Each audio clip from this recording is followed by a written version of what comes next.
Bonjour à tous et bienvenue.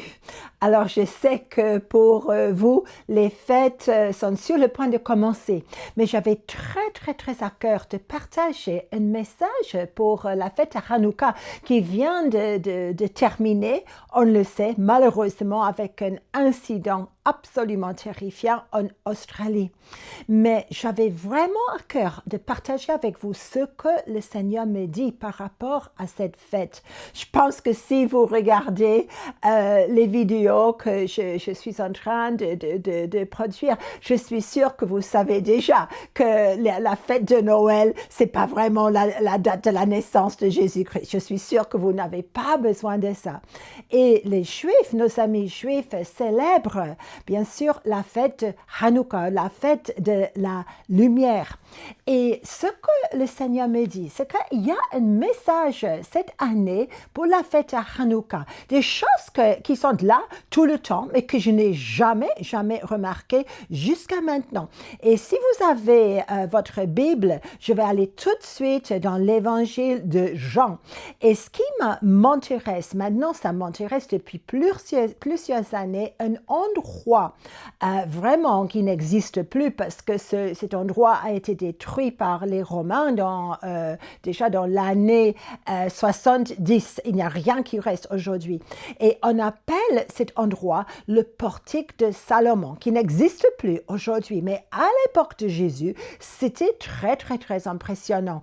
Et vous savez quoi? Jésus, il était au temple et lui, il célébrait Hanouka et la fête de la dédicace pour eux, les Juifs. Et je suis sûre que vous n'avez pas besoin de moi de refaire l'histoire de la désécration du temple et puis l'histoire des Maccabées, comment eux, ils ont trouvé quelques petites gouttes d'huile sacrée qui a duré 8 jours pour permettre à la nouvelle huile consacrée d'être confectionnée selon les règles, bien sûr, de l'époque. Je suis sûre que vous n'avez pas besoin de ça.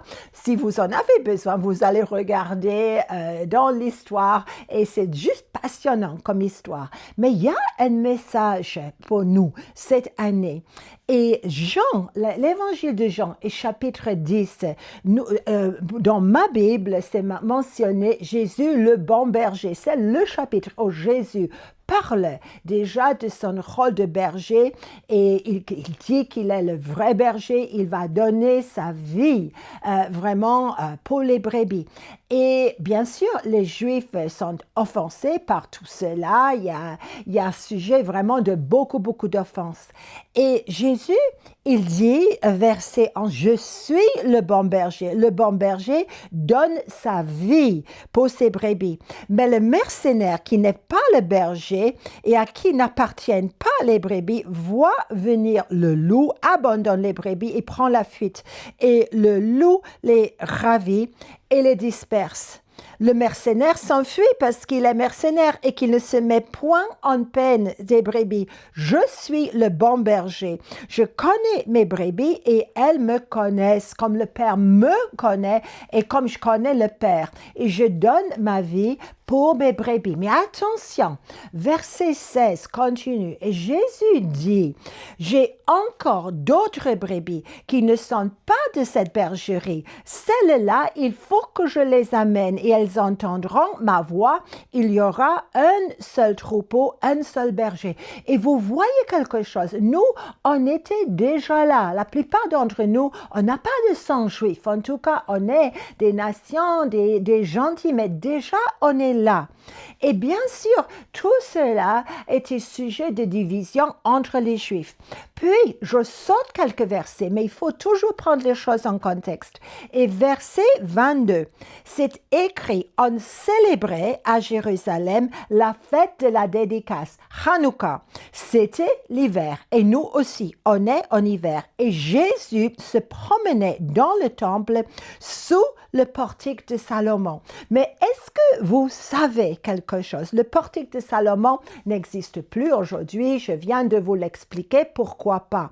Mais le portique de Salomon, c'est côté est du temple. Et vous savez, c'est pas le lieu très saint quand même.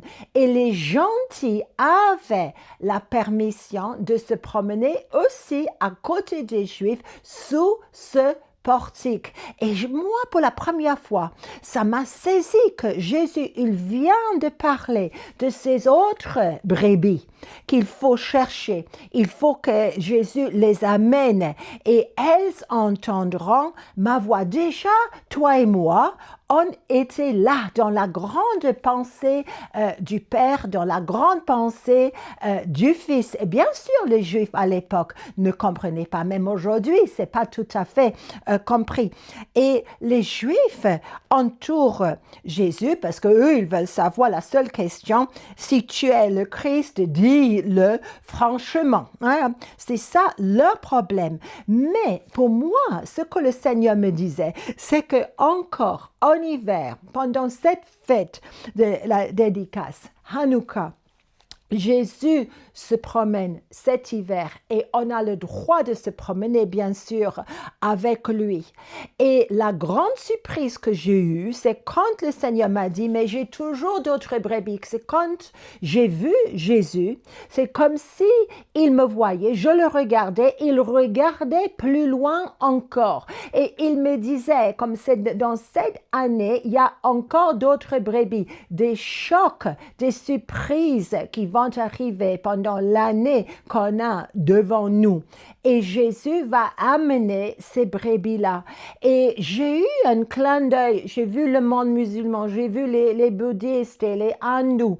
Et Jésus, je sais qu'il va provoquer comme des secousses où ces religions-là, ces peuples-là, il s'agit de beaucoup de nations-là, bien sûr, ils vont entendre la voix de Jésus d'une manière miraculeuse. Et pour nous, au lieu d'être un sujet d'offense, ça doit être un sujet de très grande joie. Il m'a permis, Jésus, de voir les terrains, les nations où il y a des populations bouddhistes. J'ai vu le Tibet, j'ai vu des nations comme ça. Et je suis sûre et certaine que le Seigneur, il va amener son peuple qui sont loin, loin, loin en ce moment. Et pour moi, c'était juste une très bonne nouvelle. Et il nous invite à nous promener avec lui sous le portique de Salomon. C'était couvert, c'était pourquoi, et c'était super en hiver, parce qu'on n'est pas exposé ni au froid, ni à la neige, ni au vent. Et vous savez quoi? Vous allez remarquer aussi dans la Bible, il y a deux autres mentions de ce fameux portique de Salomon dans le Nouveau Testament. Vous allez regarder Acte 3. Où est-ce que le peuple finit après le miracle quand Pierre et avec Jean se trouvent à la porte dite la Belle où le monsieur estropié dès sa naissance connaît un miracle créateur et le peuple est là et tout le monde court sous le portique de Salomon. Acte 5 et verset 12, c'est juste après l'incident, le culte où Ananias et Saphira perdent leur vie parce qu'ils sont en train de mentir aux apôtres, même quand l'apôtre Pierre leur avait donné la chance de dire la vérité. Où court le peuple dans ces moments comme ça, sous le portique de Salomon? Vous allez suivre vous-même parce que ça me fascine. Mais soyons honnêtes, nous, on n'aime pas toujours des surprises. On aime, comme les Juifs à l'époque, on aime penser que nous, on a toute la vérité.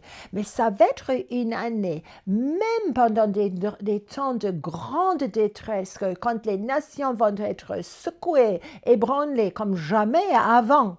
Mais malgré tout cela, Jésus est en train de regarder, est-ce qu'on peut se promener avec lui?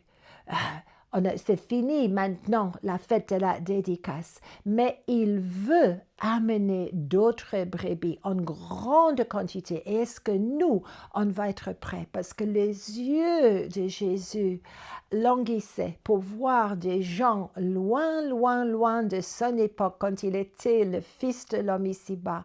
Et ses yeux étaient tristes et veulent voir l'arrivée de ces nations qui adorent d'autres dieux en ce moment.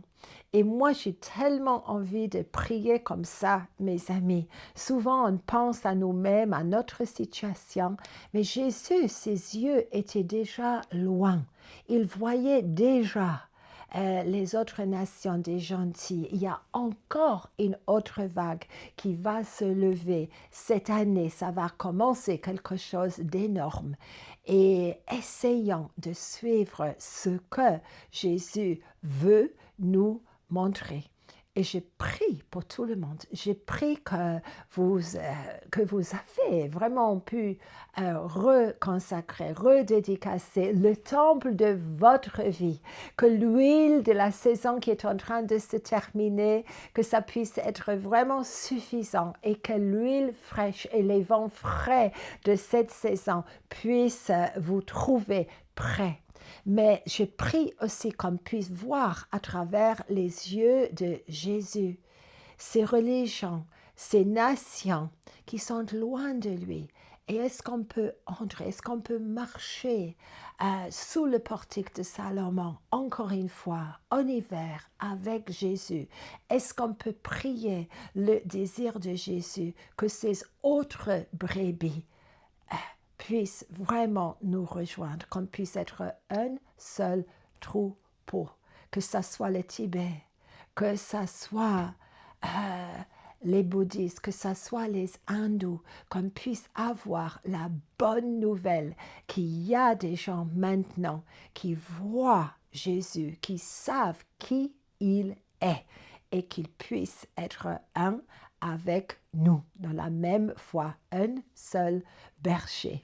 Amen et soyez bénis.